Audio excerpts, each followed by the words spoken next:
I remember the first time I heard the term emotional sobriety, and it totally scared me because it sounded like something that I didn't know how to do. But I knew in my bones it was something that I craved. My problem wasn't ever substance abuse. That wasn't the issue that I happened to have. My issue was childhood PTSD.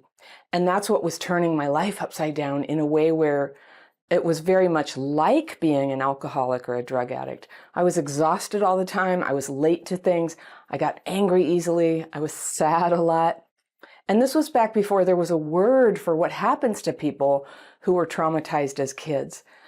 I thought it was just me, and I was embarrassed, and I wasn't too sure that I knew how to change. So the feeling I got from those words, emotional sobriety, was like, it was just really powerful, and I wanted to have it. In recovery circles for drugs and alcohol, the word sobriety is a really important thing, obviously, but it means more than just not drunk or not high. In the context of substance abuse healing, sober means a person is living in a frame of mind and in an emotional state that is even keel and non-dramatic and that helps prevent relapses. Because that's what tends to set off relapse, emotional upsets or any kind of emotional intensity, which can even include positive emotions like elation. Now, if you've ever had any kind of addiction, you know that it's the continued abstinence that can be the hardest. So staying sober can really depend on guarding against experiences that are going to be emotionally upsetting or intense, at least during early sobriety.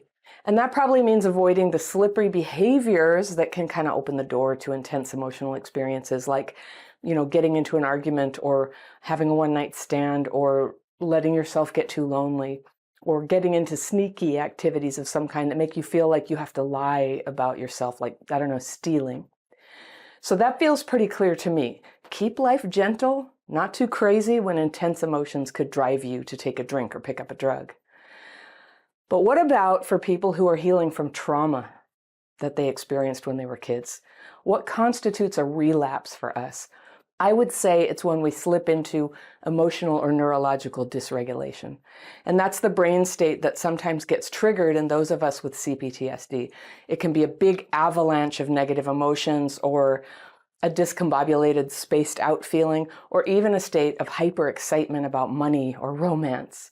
Now, dysregulation isn't the same thing as intoxication, but it can mimic that lack of clear judgment, that volatility, or the complete lack of boundaries that you'd see in someone who's drunk or high.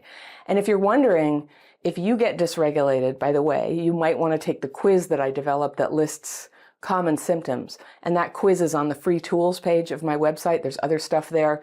And the free tools page is always linked in the description below my videos. And I should say this, while dysregulation and intoxication are not the same thing, trauma and addiction are definitely related in that a history of trauma seems to have a high correlation with subsequent addiction.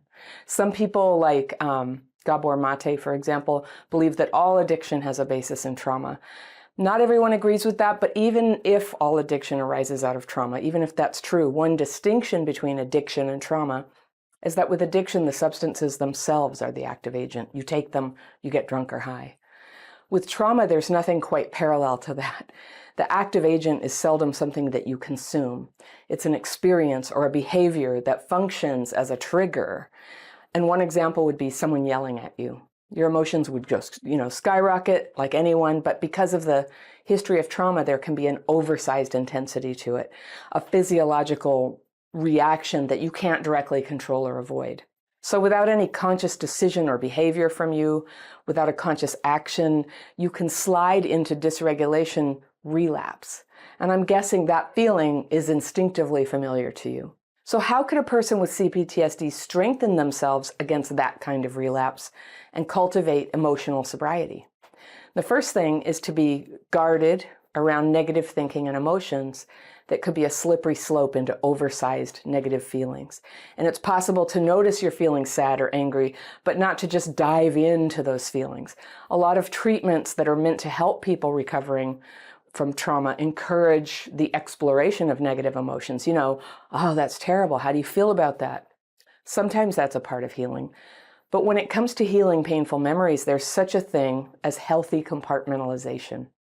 Small upsets might be safe to let in and feel, but something horrible and upsetting might need to be kind of held at a slight distance for yourself.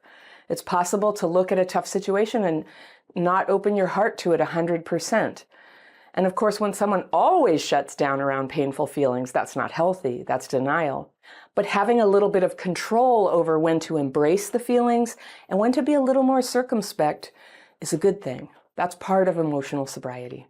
To some degree, you can avoid triggers. When you're working hard on healing from trauma, it may not be the time to start a new relationship or run for political office. It's a good time to engage more with activities that are calming for you. Exercise, being outside in nature, avoiding high conflict, high drama people, avoiding the news. When you're triggered, an ordinary feeling like anger can froth up into rage. And now you're on thin ice emotionally. And with CPTSD, rage can easily burst out into, saying something that you'll regret, followed by 3 days of intense dysregulation. Is it worth it? Have you ever had this happen? Or on the other end of the emotional spectrum, the trigger could be a positive emotion like elation or giddiness, triggered by something that feels thrilling or exciting, like when a person you weren't sure likes you finally texts you, or you get a surprise check in the mail. With CPTSD, even elation can be strong enough that it causes you to relapse just as hard as if you had a rage attack. And it starts as good news, but the resulting dysregulation can throw you into, eventually, depression, anxiety, brain fog, or romantic obsession. Those are some of the things that'll really knock you off your game. So emotional sobriety means being mindful about things that are emotionally intense for you, good and bad. And you can avoid experiences that are likely to trigger you while you simultaneously learn to calm your reaction to triggers. There's a strong emotional reaction, and then there's a period of dysregulation, followed by a period of getting back on your feet again. So when it happens, you can be working on it. Sometimes the victory is that you got out of your slip and you didn't let it lead to an avalanche of dysregulation. Now, falling down, getting back up, it's practice. It's how we do it. It's how you'll learn to use your tools to start handling stress in a better way. But of course, when it's too much, it can really set you back. If you're hiding from life, though, you're not getting the chance to learn. Now, of course, it's impossible to completely avoid triggers. Life is full of them. They can be subtle. They can be automatic. They're things that you did nothing to cause, like, a car almost hits you when you're crossing the street, or waking up dysregulated. That happens to me. That's an emotional flashback. You can't just stop going outside or stop working or stop waking up, but you can focus on noticing and arresting the emotional reaction that follows. Now, that's easier said than done, but there are ways to do it. For most people who went through abuse and neglect as a kid, there are some pretty standard patterns in terms of emotions. The emotions that can snowball include fear, like fear of abandonment or a panic attack, anger, definitely anger, a feeling of injustice or a feeling we're being unfairly singled out for mistreatment or left out, being overlooked, being discounted, being criticized, being rejected, feeling jealous, and definitely shame. That's one of the big ones, feeling ashamed. And so it starts with like normal level thought, like, oh, I think I may have said something I shouldn't have said. But with the CPTSD kind of interacting with it in your mind, it can escalate from I shouldn't have said that to I'm a worthless idiot and I'll be alone forever. And this kind of self-attack can then lead to hurtful behavior towards others, which can lead to more self-attack or retaliation from them, in fact. And then the feelings go out of control. They get giant, they go all over the place, they no longer make sense in the context of what happened. Is that a familiar thing with your CPTSD symptoms sometimes? So emotional sobriety is the state when a person has gotten skilled, not at denying their emotions, but at halting the progression of emotions from an ordinary right-size level to a, full, incredible Hulk, ripped t-shirt rage attack. And having some control over this takes time. It takes practice. Talking to people, learning from them, learning to tolerate the times when you fail, and getting support from people whose experience and judgment you trust. Part of this healing cycle is getting back up on your feet and trying again. And it may bother you sometimes that while you are exercising emotional restraint, other people are just allowing themselves to go emotionally wild. They can yell, they can rush into a relationship, they can stay home and eat ice cream in bed all day if they want to, and nothing bad seems to happen. But don't let this fool you into throwing away your emotional sobriety. Even people without CPTSD do better when they pause and temper those impulses. For you, pausing is everything. It takes self-discipline to avert the intense reaction.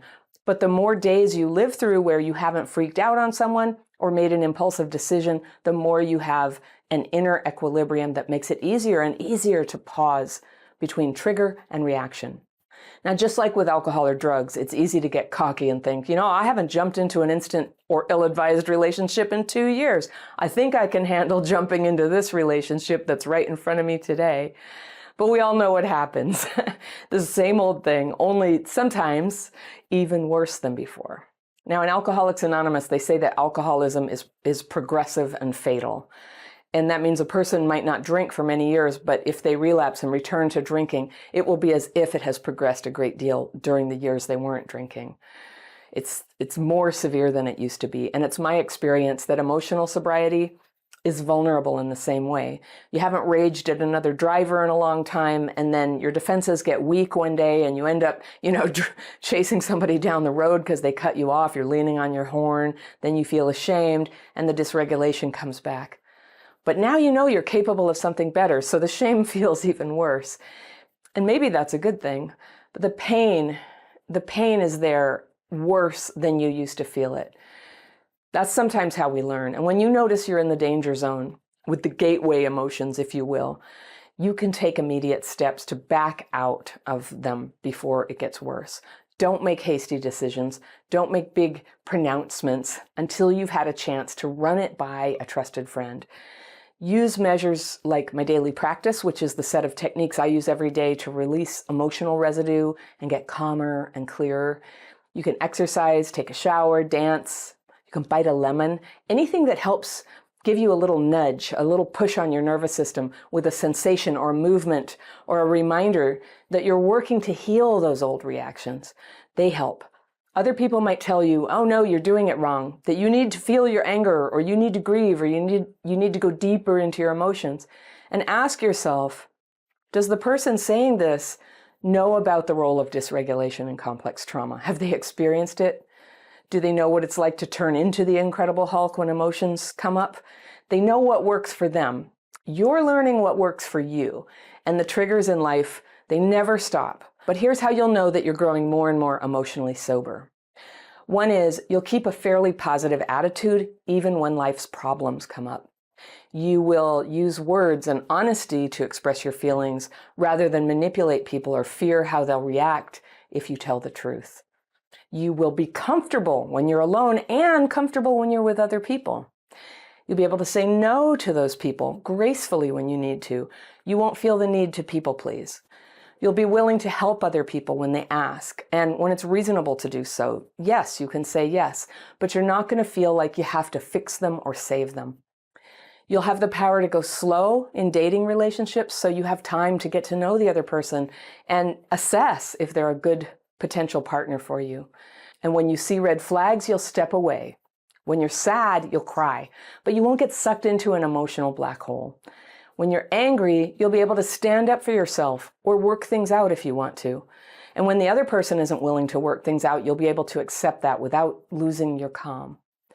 You'll develop a genuine interest in other people. And rather than wanting to get something from them or make them fix you, you will be happy to find that you're capable of meeting your own needs. And then the need to help or rely on other people won't scare you or drive you into self-denial. You'll be able to ask for the help that you need when you do. You'll be able to tune out other people's unnecessary drama, right? You'll have enough self-discipline to care for yourself and the people who depend on you in an ordinary and good enough way. You'll give yourself enough sleep, enough exercise, good food, and a good social life. You'll begin to feel confident that whatever happens, you will figure out how to deal with it. There's this idea out there that to heal from trauma, you need to feel your feelings. And some people will encourage you to feel your feelings and explore your feelings and trust your feelings. But when you have PTSD from childhood, the problem isn't always that you don't feel what you're supposed to feel. More of the time, I think the problem is that you do feel your feelings too much. They get overloaded. And I can show you how to reel that back into a healthy balance.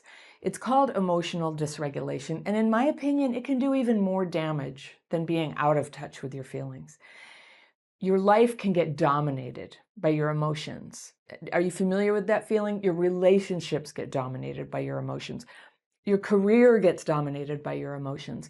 And being so emotional, like having feelings that are inappropriately intense by most people's standards, or when you get emotional at inappropriate times, that's not something where feeling your feelings is the solution. In my view, emotional dysregulation really is kind of like a wrecking ball or like a tornado that spins around and wrecks everything in its path. Where's it going to go? You don't know.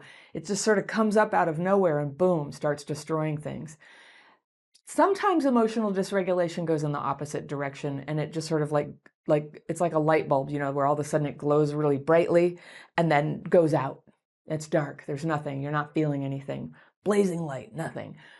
With complex PTSD, what is often a symptom of emotional dysregulation is that flatness after a big outburst. So you might be familiar with some of those patterns.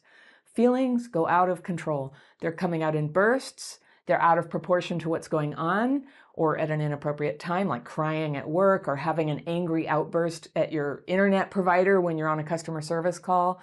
And it also refers to going flat emotionally. So it's dysregulated. It's just like not kind of in the middle area that would be appropriate or normal or comfortable for human communication. So big spikes, nothing. But either way, when your feelings are dysregulated, you might say and do things that only overwhelm you further. And then that actually create new traumas that make your situation even harder than it was. So it can be a vicious circle. So one example could be having an argument with your partner. So let's say something makes you angry and they forgot you had friends coming to dinner and you cooked, but your partner arrived an hour late. You didn't know where they were. They never called.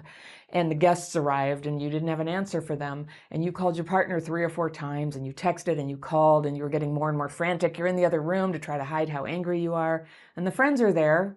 And you're trying to act normal and like everything's fine and it's no big deal that your partner's not there. And then an hour into the dinner, your partner walks in. They totally forgot. And they see everyone and they remember, oh my gosh, they're so sorry. And they're embarrassed. And the guests are like, it's fine, it's fine. And you're like, where were you? And you're trying to act normal. You're trying to keep your emotions kind of in the bandwidth of not totally awful for the guests, but you can't. And so they're ready to sit down now and enjoy the company. But for you, it's too late. That's emotional dysregulation at work. Because old feelings of being ignored and abandoned are just exploding up out of the past. It is an offense that your partner forgot. That's not cool. But the intensity that's coming out of you has more to do with the past. You know it because it's like filling up your chest. It's in your gut. It's in your head. You might start getting a headache. And the guests are there. So don't you hate that? Getting emotionally dysregulated in front of company.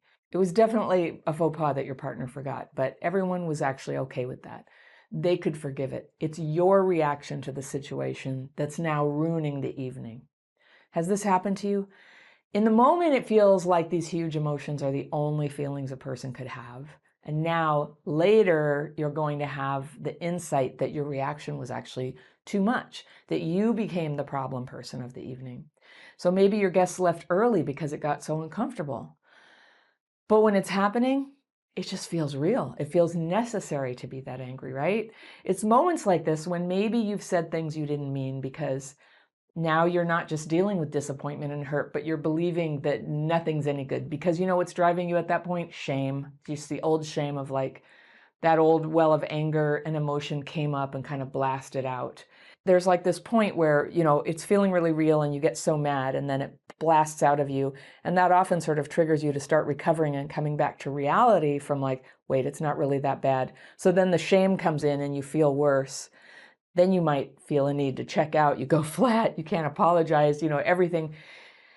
Well, this is how friendships fall apart. This kind of thing is how it falls apart. And it's not your fault you got this way. This is a really common and normal response to having grown up with trauma. But of course, we all want to work on it and learn to handle it even better.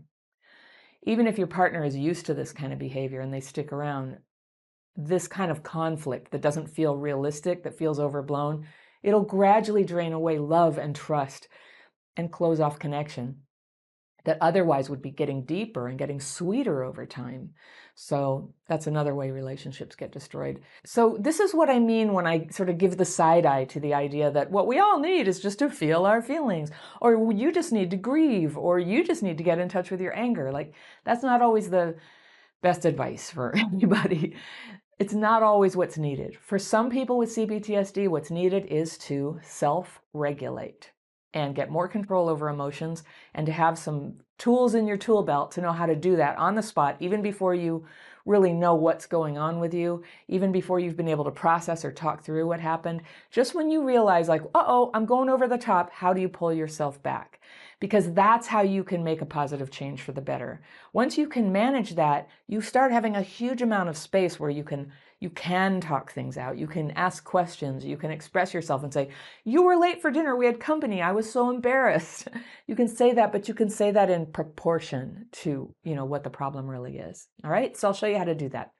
You'll find that if you can control emotions before they get intense, so starting early, you may have this little window of opportunity to do that. You can avoid a lot of problems that come from overreactions and overwhelm, and it's easier to get back to a calm and regulated state then. So I have a friend who visualizes emotional dysregulation as an airplane taking off. You may have heard me talk about that.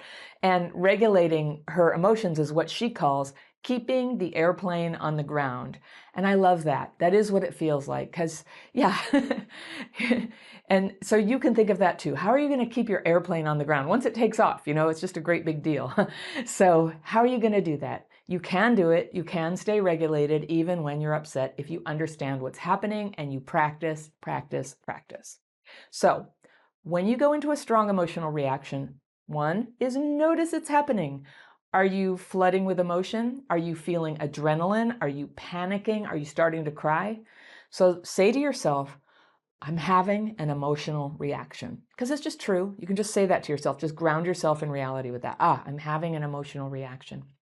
So another thing you can do is slow down the interaction. Just get it way slowed down. A lot of us are very sensitive to hurrying, and yet once we start panicking, we start rushing. So it sort of compounds itself. So you can just back up, take big pauses between what is said. Take your time to answer, take your time to say things, consider your words, prepare to see things in a new way. Now, a lot of the time, simply slowing things down can reduce the overwhelm. That's all that's needed. Less overwhelm means you can recover your perspective right there and then and experience a little calming effect inside. If you're about to cry and you don't want to cry because you're at work or you're giving a speech or you don't want to be vulnerable in a particular situation, here's a great trick. Imagine that on your stomach, like right below your belly button, that you have a knob, all right? And the knob goes all the way up to 10 or 11 if you like Spinal Tap. If you have emotional dysregulation, it definitely goes to at least 11, all right? So now imagine that the tears are coming because you accidentally left the knob at about 8. So now just in your mind, dial your belly knob just down to 2. Just bring it down to 2. And sometimes that's all that's needed to just stop the tears, control the tears and the sadness. It is like somebody left a gate open or something and the cows are running out. So you just shut the gate or bring it down to 2. You're not cutting off your emotions 100%, but just controlling the opening there. All right, if it's anger that's happening, use what used to be called restraint of pen and tongue. That's a really nice phrase. I use it all the time. It's so helpful to me. And it means don't say anything or write anything, including emails, texts, letters. Don't do it when you're angry. What happens is this venting will escalate your emotional overwhelm, and your thinking gets distorted, and you might say things you don't actually believe and that you'll regret. And of course, if you've ever had a conflict over text, it never goes well. There's no way to communicate the tenderness or the caring or the listening. It just sounds like somebody snapping, no matter how you handle it. So don't do that. When you're angry, don't write. Instead, because it's important to express yourself, promise yourself that you'll express yourself just a little later when you're calm. You can find a gentle, polite way to postpone any more conversation. You can just say, I really want to have this conversation. It's important to me. I definitely don't want to, get all intense on you. Could I just have 15 minutes so I can, just bring my emotions together. You don't even have to say that if you're at work. You can just say, you know what, I have this other call. I need to go do that. Can I come back and have this conversation with you in 15 minutes? So whether you choose to tell anybody that you're taking time out to emotionally re-regulate or not, people will generally accept that you can continue the conversation later. And whether they realize what was about to happen or not, it's good for everybody for you to show up kind of regulated for all your conversations. It's good for you, it's good for them. If it feels urgent for you to express yourself, that is often a cue that you need to take double time pausing and getting re-regulated. The sense of urgency is not always reliable with CPTSD. It's basically your old emergency response kicking in over stuff that's just about communication or saying how you feel. So when it really is an emergency, if you need to pull somebody out of a rushing river, or you're in an abusive situation and you need to get out the door, of course urgency is appropriate. But if it's just about communicating something or trying to talk something through, if you feel urgency, it's very likely going to only benefit if you pause for 30 minutes or an hour or tomorrow. There's very little that has to be solved in any given day. That's important. So if you can come back regulated in more time, that's really good. Don't underestimate the damage you can do when you try to solve problems when you're dysregulated. It's kind of like driving drunk, okay? All right, another thing you can do some emergency writing. And I'm talking about the daily practice way of writing that I teach. I have a free course. I always link it on the free tools page of my website. The free tools page of my website is always linked down in the description section below. But it's called the daily practice. And I teach a specific technique where you can get your fearful and resentful thoughts on paper, kind of ask for them to be removed, rest your mind. Give it a try. So many of us have experienced life-changing healing from being able to put our emotions on paper before just kind of throwing them at another person. It often feels, especially if you were neglected as a kid, that what you really, really need is to tell somebody how much they hurt you, because there's this fantasy that if you tell them, then they'll be like, oh, I'm so sorry. I'll come in and I'll care for you and I'll help you feel better. But in adult life, that's usually not how people respond when we come at them in anger. They don't respond like trying to help us. And if they do, it's probably not coming from a healthy place. But also, it's not realistic that other people can, even if they want to, that they can re-regulate your nervous system. It is an inside job. So we take those feelings to the paper and have a process for relieving them before having the communication. We do need communication, but when it's packed up with all your unmet childhood needs, it becomes something quite frightening and overwhelming to other people. They're either going to run or they're going to pretend, but it's going to be a disappointment and it's going to hurt your relationship. So paper, that's a suggestion there. What I love about paper, you can do this just about anywhere. In the bathroom, you can do it in the dark of a movie theater, you can do it in the car when you're a passenger, not driving obviously. You can do it in bed in the middle of the night. You can do it at your desk while you're pretending to work. And employers, I'm an employer too. But here's the thing, I'm not saying that you should just fake work and steal time from your employer like that, but sometimes the most efficient way to get productive in your day is to take the overwhelming emotions and just get them out on paper so that you can return your focus back to the task at hand. That's a good thing to do. It's definitely better than having an emotional meltdown too. All right, another thing you can do is get some hard exercise to kind of rinse all those stress chemicals out of your body. You can run up and down a flight of stairs a couple times if you are physically able to do that. If you can walk, you can take a brisk walk. Whatever you physically can do to get your heart rate up, maybe just break a little bit of a sweat. It just is so powerful to turn around the stress chemicals that are active when you're in emotional dysregulation. And sometimes you can come at emotional dysregulation through reason. Sometimes you have to come at it through physical action. There are a number of ways that you can approach your healing. So I'm giving you a list of them so you can find your favorites. All right, here's one. This is another physical one. You can wash your hands, or in a big pinch, you can take a shower. Wash your hands in cold water, splash it on your face. Everybody does that, right? Sometimes. Or wash your hands in nice, warm, soapy water that feels nice, and just take a minute to feel the water on your hands and the soap and the clean hands and feel how nice that is. You're using these tactile experiences to just sort of come back from this sort of flight away from what's actually happening for your senses right here in the room for you right now. This is called being in your body. And I don't actually believe that people leave their bodies, but that's a metaphor for what happens when our nervous system is starting to shut down, like quadrants of your brain are just going dim, and you're not able to process sensory input from where you are. And that's when you're often vulnerable to outbursts or saying things you don't mean. You want to be in touch with all of your feelings. You want to be in touch with cues. You want to be able to detect danger. Like if you're going up and shouting at somebody on the street, what if they're dangerous? What if they could physically harm you? You need to be tuned in, right? And so that's why physical regulation, neurological regulation goes hand in hand with emotional regulation. So we're learning to master re-regulation of both. It all comes down together, and you begin to be centered in a calm awareness. And you have nice ears to hear what's going on. You have eyes. You have a heart to feel what's going on. And imagine, like, if you could do that, that would change a lot, right? So emotional dysregulation feels to me, and I think a lot of people, a little bit like a trance, like you're hypnotized. You're a little bit out of touch with some things. You're deeply in touch with something else, a feeling. And what you need to develop is to have part of you that can sort of stand outside that situation and go, I see that I'm going into a trance-like dysregulation state. And that part of you that can see it's going on can kind of take you gently by the shoulders and say, hey, come on, Anna, come on out. Let's get out of this dysregulated state. Let's use some tools. Once you have that part of you that can sort of pull you back a little bit when you notice it's happening, you've just gotten on the path to serious change. That's how you do it. Self-awareness, just enough to pull back.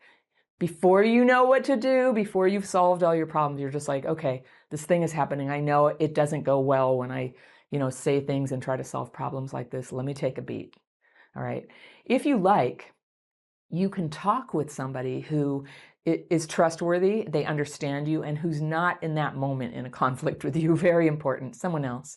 Sometimes it helps to get an outside perspective, but I don't recommend trying to tell a long story. I don't recommend trying to vent, going into yet another hypnotic trance, and then he did this, and then he did that, and then, have you done that? I've done it. That's bad. That just takes me worse into emotional dysregulation. So the discussion, it doesn't usually work that well when you're already upset, but obviously sometimes this can't be avoided, and somebody will try to help you and assist you to kind of emotionally calm it. The irony is that one of the hardest things for a person in emotional dysregulation to hear is, can you calm down? Ma'am, please calm down. It's like, whoo, it goes off again. So sometimes it's going to be you by yourself. So one way to check in with yourself when you're having one of those conversations is to ask yourself, is having this conversation making you more dysregulated? Are you feeling more upset? Are you maybe talking faster and faster, louder and louder? Are you talking on top of people? These are signs that you're actually going into dysregulation. So if you can have that part of you stand outside and go, oops, I'm getting more dysregulated. You just find a polite way to say, okay, well, thanks for your help. Now get yourself to a private space with your pen and pencil or your tools, your physical tools, to start bringing yourself back before you begin talking again. Talking is sometimes the gateway drug to more dysregulation, just saying. Sometimes it's useful, sometimes it's not. We need to learn the difference, because when we're dysregulated, it will often dysregulate the person we're talking to, and that's how terrible conflicts get going. Because when we're dysregulated, the person we're getting all dysregulated on will often also dysregulate, and two dysregulated people will often escalate quite badly. You've probably been there. Everything that needs to be said can and should be said, but not necessarily in that moment. If you possibly can, wait until you're regulated, calm, more lucid, able to feel the range of feelings you have about someone, and not just the angry part, not frantically trying to get them to understand something. These steps, by the way, don't just help you regulate emotionally, but they help you re-regulate your brain and in your body, your heart rate, your breathing, your thinking, your coordination of your feet and hands, your ability to focus. So I have a quiz you can take if you want to check some of the symptoms of dysregulation. If you're hearing this and you're like, wait, that happens to me. I got a list of them and you can check them off on this list. That is in my free tools page too that I mentioned on my website, free tools. The link to the free tools page is down below in the description section. When you're re-regulating your emotions and the intense thoughts keep just fluttering in, just keep reminding yourself to hold the thought and instead focus on next steps, positive actions, positive words. This isn't positive thinking. It's not toxic positivity. This is just redirecting your thoughts when they're sort of going whack to a clearer mental space, because that's part of you too. You have clarity in there. You have a place in there that has less emotional charge, where you can anchor yourself. You can remind yourself that's your home. That's where you go when things get crazy, is into this home inside. You're not suppressing your feelings. You're just postponing expressing your feelings until you're a little more regulated. And contrary to popular belief, by the way, you don't have to talk things out to get regulated. Talking about your feelings, it's important, but there's a time and a place, and sometimes that best time and place is later, when it will be helpful and constructive, and when it will help you have and keep and strengthen relationships with people you love, people you treasure, even though it doesn't feel like that when you're emotionally dysregulated. So when this happens, just keep reminding yourself by silently telling yourself, I'm feeling dysregulated. And then use your tools. Stop venting. Remind yourself that you don't need to express yourself and clear the air right then. Your words will be there. Your feelings will be there waiting for you when you're calmer. You will have access to yourself. You'll be no longer dysregulated. And then when you express yourself, you can do it elegantly and with fairness and love. It'll feel great to keep your relationship gentle like this and to get past the shame of overreactions. And then you can enjoy the way that your connections with other people, rather than getting ruined, begin to get nicer, deeper, stronger over time. People with childhood PTSD, through no fault of their own, can sometimes have overly strong emotional reactions. And if you were abused or neglected as a kid, you know how this goes. Something hurts your feelings, you have a huge oversized reaction to it, and you know it's so big it's going to create problems if you express those feelings to the people around you. So you start working really hard to pretend that it just didn't happen. You either try to shut down your feelings or you run away from the situation. And it would be great if you could get through life this way, just putting up a facade to pretend that you're not overreacting or running away whenever things get awkward. You could just get a new group of friends every week or two, right? And basically just change yourself at will to fit whatever situation is happening, to not be you. That's how your childhood PTSD is trying to make things go, to just stop the consequences of your emotions at any cost. But as we've all learned through bitter experience, life requires something a little smarter than that, something really hard for us. And that's to hang in there sometimes, even though we're having an emotional reaction, so that we can separate out what's real and appropriate and what might be the trauma coloring the way we see things. And there are some people in situations that you do want to push out of your life, but that's for another video. What I'm talking about today is a strategy for you to be aware when your emotional reactions are taking hold of you, and what you can say or do to handle those situations better, to express yourself when you need to, but take care not to push away the good people you appreciate and who you want in your life, okay? So the first emotional reaction that can push people away is that when we're hurt or disappointed, we disappear. And there are a couple ways we do this. One is we pretend we're fine when we're not fine, and then at some later date, we disappear. Or in some cases, we act fine and disappear like all in the same, 5 minutes. But either way, we're pushing people away. So let's take an example. All right, let's say that you and your friend have talked for years about taking a trip together to Mexico. And it was never a firm plan, but it was something that you'd been looking forward to and you assumed it would really happen. And you're eating lunch with your friend just like you do every Thursday, and she tells you, hey, I've got exciting news. I'm going to go to Mexico with my new boyfriend. And it seems like she doesn't remember that you talked with her about that many times, right? Has that ever happened? So you end up saying, oh, great.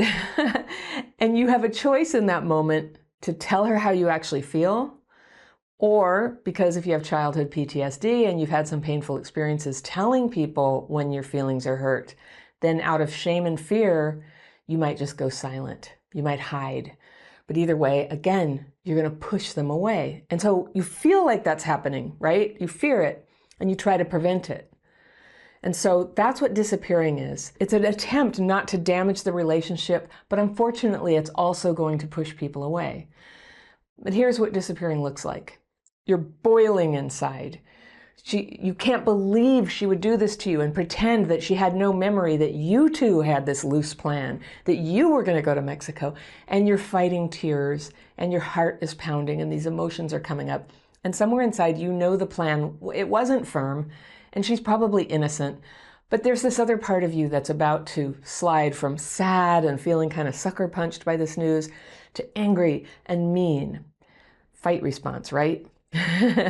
Disappear is flight. This is the fight response. And of course, you know what always happens when the mean part comes out. So you don't want to be mean, so you just stay silent. That's freeze, right? And you just sit in awkward silence with your friend, or you fill the silence with chit chat. That could be fawning, right? But actually, you're not there. You're so far away, you're gone. And as soon as you can get out of the lunch, you find an excuse, you get yourself out of there, and you say bye, really nice. But then comes the long silence, right? Where you avoid, where you ghost them. And when Thursday rolls around again, you tell her, oh, I'm busy. And the next week she texts you to see if you still want to meet up and have lunch, and you ignore her text this time. And the whole time you're thinking, I should just respond. I should just go. I should quit making such a big deal out of this. I'm going to regret this.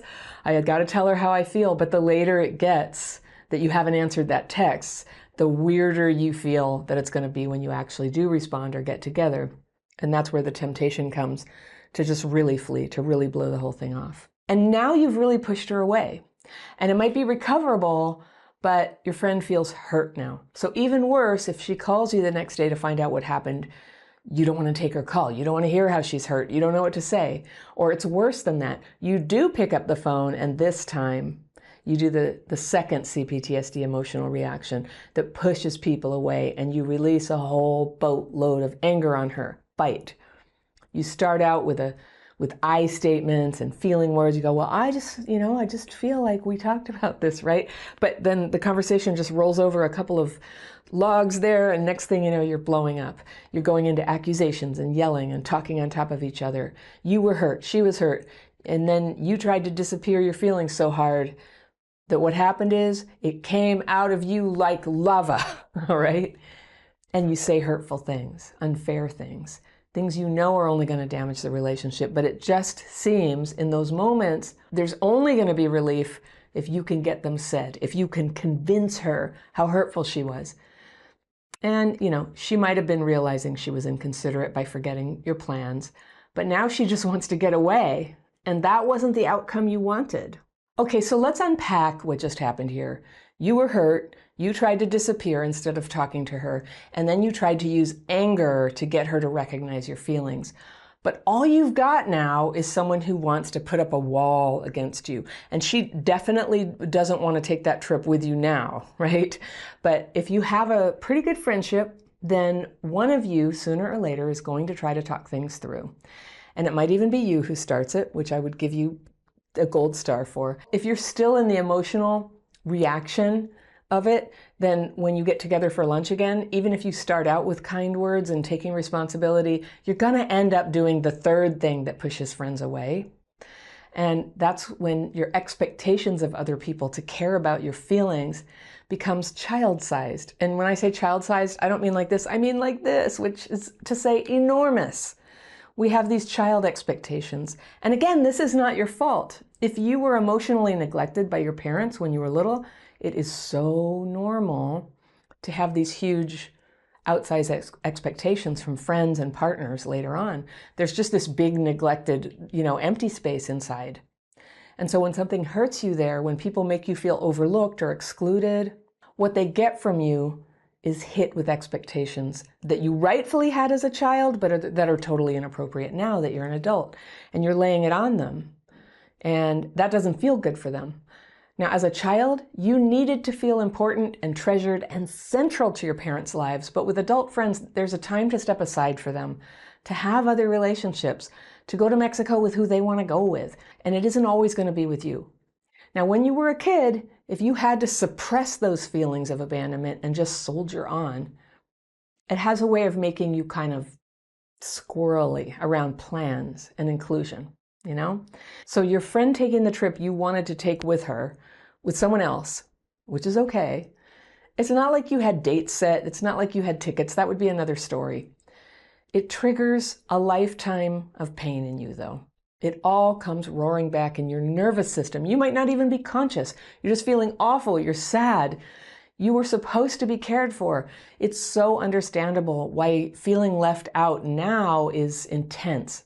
But the thing is, for friends, these expectations, and you know this was part of yourself, even when the emotions are spilling out and sabotaging everything, these expectations are unreasonable. To your friend, it feels like bullying, or it feels like you're crazy. And that's how we push people away. You know that up here, you can see that a rift is coming. But down here in your heart, it's like a desperate little kid is driving. It's being a kid all over again. It feels in those moments like there's no way to talk it through. There's no good outcome. And the temptation then is to do the fourth CPTSD thing, and that is to vilify your friend, to justify all the struggles you have with handling the feelings or expressing them or working them out, but just writing her off as a bad person. And we do this in 100 ways, right? You're arrogant. You have no idea what other people go through. You're a narcissist. Your boyfriend sucks. And okay, we could go on and on. We point the hurt out here rather than feeling it in here and working on it here. And that's how we do the fifth CPTSD thing, where our pain causes us to not be able to see people. It sucks us into ourselves. We can't see people. And you know, if you're going to have a good friendship, half of that is you being a good friend. And one key property of good friends is that they are capable of feeling happy for their friend when something good happens. We can't be in some mental mathematical model where any happiness they have with someone else is an insult or it robs us of our due with them. And I chose the example of this vacation that, you know, it's sort of a vaguely planned vacation. And then it was forgotten by the friend with the new boyfriend. And I chose this example because that is inconsiderate and it does hurt, but it's the kind of thing that happens all the time between friends. They don't owe us the care that a parent owes to a child. And they can't actually cheat on us because there's no such promise like there would be in a committed romantic relationship. And yet we react like this sort of thing is happening. A friend is someone you support, who you want the best for, and for whom you give forbearance. You give them a little space to make mistakes or to have a misunderstanding. You would never want to force anyone to take a trip with you, right? It wouldn't be friendship. It wouldn't even be fun. I've been on trips like that. And so the solution in this situation is to be a person who has several friends, who's not relying on one person to be your everything. That way you can take responsibility that you have a dream, you want to take a trip, and if it's not this person, maybe you'll try that person, maybe you'll go by yourself. But you're not going to put responsibility for your happiness on your friend. Now, was she disappointing? Yes. So here's what you might have done earlier in all this, back at that first lunch where she first told you that she was going to Mexico. All right, so your friend says, guess what? New boyfriend and I are going to Mexico. Okay, so just like before, you get a strong emotional reaction. And you grew up and abused and neglected, so that's going to happen. Okay, but here's what you might say. Oh my gosh, that's so great. You must be so excited. Now, you're expressing that you want the best for her, even though you're not feeling it right now. And then you can say, you know, I have to admit, I'm having a bit of an emotional reaction about it right now. And I'm totally happy for you. But for me, I'm kind of crushed. I don't know if you remember, but you and I talked about a trip to Mexico. Do you remember that? And then your friend might go, oh yeah. She probably knew, right? She probably did remember all along. But she'd go, oh yeah, well, I didn't know we had an actual plan. All right, now that's fair, right? And then even if you still feel all your strong emotions, you can speak out of your highest values and know that the way your feelings are going to come back to earth later is going to go better if you can be true to your values now while they're just going crazy. You're not acting directly on your intense feelings. You're acting on your values, that you want to be fair, that you want to be level-headed, that you're going to give yourself time to think about things, to see what you need to express if you need to. It doesn't ever have to be like in this minute. I do think there's a lot to be said for speaking up in the moment. But sometimes as people with childhood PTSD, we need time to kind of think this through. Maybe use our tools to calm the triggers down. Maybe check in with a mentor or a coach or a friend, kind of go, am I being unreasonable here? So in this case, I would just say, I've created an example where it's hurtful, but the right thing to do is to give her your blessing, because you can't force her on the trip. And if you want to stay friends, you got to find a way to work with this and be an independent spirit who has several people you could make such a plan with, or do it by yourself. Okay, so this is a friend you care about, you want her in your life. And so something you could say is, the way that I feel so bad about this makes me see that I really need a vacation. And I'm going to take some time to figure out how I can do that. It sounds really fun what you're doing. I hope you have a great time. And there it is. It's really graceful. You've been honest. You haven't suppressed your feelings. You haven't squished it down and tried to, obliterate yourself in order to be accepted by somebody. You've said how you feel. You've also been gracious and loving. And if you watch a lot of my videos, you know what I'm going to suggest next, right? Yes, the daily practice techniques, so that you can move some of those strong emotions about the past, about the present, and just keep them processing and moving so that you can feel courageous and optimistic enough to take positive steps in your life. Maybe you don't want to be friends with this person. Maybe that will become clearer. But if your pattern has been to push people away, it's worth a try. To live through your values of wanting to be the best, to operate in the best interest of your friends, and also for yourself. So she has a good life, and you have a good life. And you come together not out of resentful obligation or neediness, but freely, because you both want the best for each other. If you had childhood trauma, and you've sought help for the problems that it's caused you in your life, you may have been told that you needed to get in touch with your anger to heal from the trauma. And I know for some people there is something freeing about that, for a while anyway. But if you were already angry, if you were already just barely holding in the rage or the irritability or the contempt you inherited from growing up abused and neglected, that's a really dangerous assumption that what you need is to go even deeper into those harsh emotions. The fact is, people with complex trauma can tend to get emotionally dysregulated. Feelings can go from a normal level to a surge level suddenly, for seemingly no reason. And in the moment, it feels like the right level of anger. But later you can see what everyone around you could see in that moment, that it was an overreaction. And it's this kind of anger that can really cause problems in your life, especially when it becomes a habit or when anger becomes a kind of drug that you unconsciously use to get up and out of depression. And I'll explain that in a minute. So how do you draw a line between healthy anger, it's an emotion we need, right? And unhealthy, dysregulated anger? How do you know the difference? Now, before I had any healing from my childhood trauma, one of my biggest problems was in my relationship to anger. And one of the most hurtful things that anyone's ever said to me is, you are a very angry woman. And it hurts even now to say that. My meditation teacher once said that I used to be what he called a serrated knife. But I was. I was rough. I was sharp. I was carrying a lot of anger. And that's not irrational. It's what I knew. Because first of all, the adults in my life when I was a kid went way out of control with their anger. I grew up watching my dad rage at my mom and my mom berate my dad, and the two of them would smash things and get violent. And even after they were divorced when I was 7, anger and rage became the default way that they communicated about anything. So we had a lot of alcoholism in the family, and drunk people make everybody angry, and the angry people make the drunk person angry. So I grew up terrified of anger in myself and of angry people.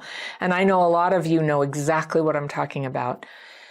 I remember when I was 5 or so, I was angry in my own right about something, really angry. And instead of a temper tantrum, I went around the house and folded a folding chair, and I carefully took a vase down off the mantel and put it gently down on the hearth. And that was my way of saying I was fed up, damn it. I couldn't bear roughness, though. I couldn't bear the yelling and the doors slamming and the sound of breaking glass. There was a lot of that. The silence when you know something really terrible is coming, that used to really scare me.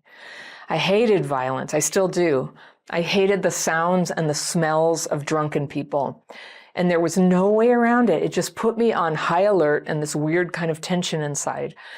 So in my teens and 20s, I figured that I'd solved things by just avoiding angry people. And I thought of myself as a very peaceful, loving person. And it's not that I wasn't, but I had a lot of anger, and I didn't even know it sometimes. I remember before I ever learned to re-regulate my brain, my emotions were confused. When I acted angry, I was actually hurt. And when I was depressed, it was because I was angry. And I did passive-aggressive things like gossiping and making sarcastic comments. And I had BS'd everybody about what I was feeling for so long, I had no idea what I was feeling. And then I started therapy and had a place to talk about what happened. And it started out, I didn't really have strong emotions about my childhood, but boy, the therapist kind of confirmed how bad it had been, almost to a fault, I would say. And she'd want me to talk about it and talk about it. And soon, oh yeah, I had some serious anger going. And the more I talked to her, the angrier I got. First like the legitimate anger, but then kind of like this weird, like dissociated anger.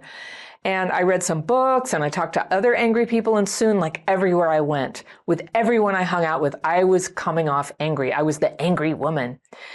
So I was a real drag to hang out with, to be honest. It was me now. It was I who was raging and smashing things like had happened when I was a kid. And I wasn't as bad as my parents, but I intentionally broke some dishes in the kitchen once. I threw a ceramic mug out the passenger window of a car. And even thinking about this now makes me feel awful. It was frightening to the people around me. So I don't want to do that. I thought I was getting in touch with my feelings, but actually I was losing control of my feelings. And I was learning to amp them up and almost dissociate, using them like a drug to do that. It wasn't cathartic. There was no feeling of being done with the feeling. It just wore me out. It just tore me down. It alienated everyone. And there's nothing healing about that.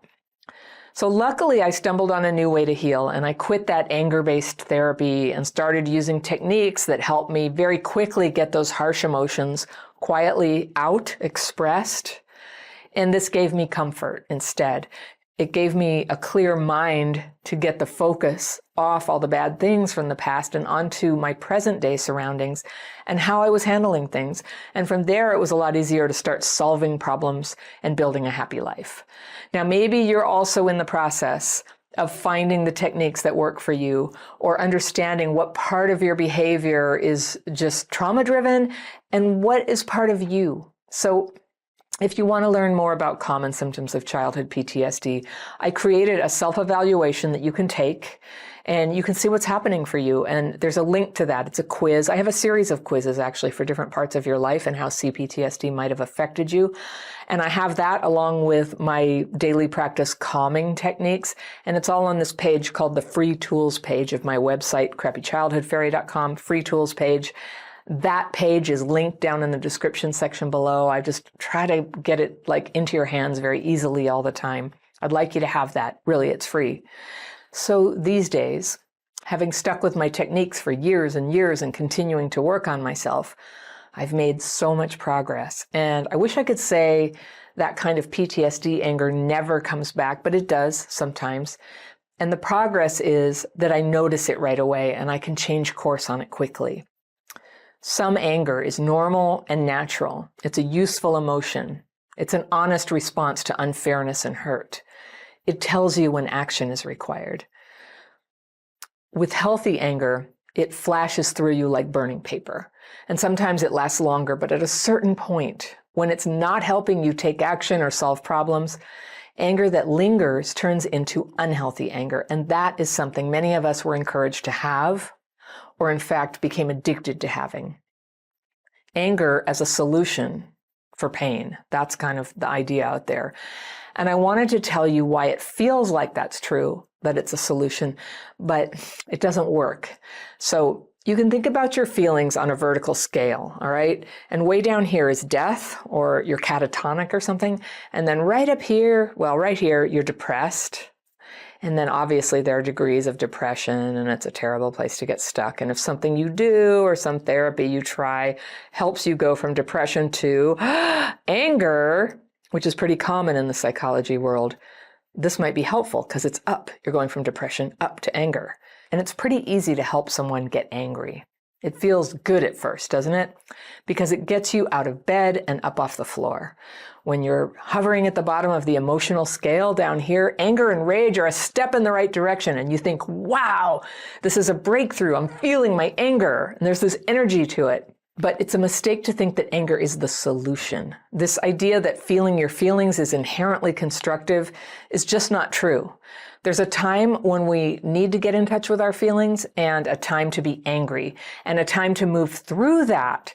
So if anger isn't transformed pretty quickly into some clarity of mind and sane action, it'll just take you right back down the vertical scale into depression, isolation, and down on the floor again. So what to do with the anger? For me, it is the most profound turning point of my life when I was shown how to put it on paper. And I put my fears and resentments about life and tragedies and the injustices and the petty little things that bother my mind. It all goes on paper, and I ask God to remove it. Now, you may not believe in God or any kind of higher power, and if that's the case, you can write it using my format and then write a release statement. So I ask God to remove it, you can release it. Writing and releasing is the core technique I teach, and this is how I had my transformation when I was sad and scared and struggling with PTSD symptoms. You just might be amazed at how much more effective and clear-headed you are with those resentful and blamey thoughts out of your head, at least for a little while, out and on paper, so that you can be emotionally free enough to see what needs to be done about problems. Because sometimes the situation is, it's just crying for you to jump in and act, to do something. And other times, nothing needs to be done. Sometimes it's just an angry, stray wisp of emotion that got dredged up and it softens and it's gone. So everything depends on you knowing the difference, asking yourself, is this anger something I need to attend to act on, to express myself, or am I basically having a CPTSD reaction? Now, when you have some freedom from the fearful and resentful thoughts, even if it's just for a little while, you're in a much better position to see the difference, to discern whether it's time to forget or time to get busy. And taking action is everything when it comes to healing your life. Now, if you're like I was when I was first using this freeing technique, I worried that if I lost my anger, I'd have no defense against abuse and pressure from people. And it's been my experience that the opposite is true. When my mind was tangled up with anger and resentment and someone was acting negatively toward me, I used to get paralyzed or confused. And I start flailing around trying to fix the situation without understanding what was going on. When I started releasing all that fear and resentment, and there is a technique, again, it's a technique. It's not just journaling. It's not just, I release it. But when I was actually getting free of all those racing negative thoughts and beliefs, I could see. I knew when I was being attacked, and I knew when the disturbance was actually in here. I got clarity. And with a clear mind, I'm able to take responsibility when that's in order. I can respond appropriately to problems. I can either protect myself or get away from problems and danger, or stay and work things out if that's the right thing, if that's what I want. I have a choice. And if you do this consistently, you have fewer problems. And when things do go wrong, you can work them out more gracefully. You don't have to fret. You don't have to freak out. When something upsets you, you're in the habit of clearing things up. So you know what to do first. And that's to calm the inner disturbance so that you can be clear what you need to do. Most of the time, all you need to do is take a deep breath and carry on.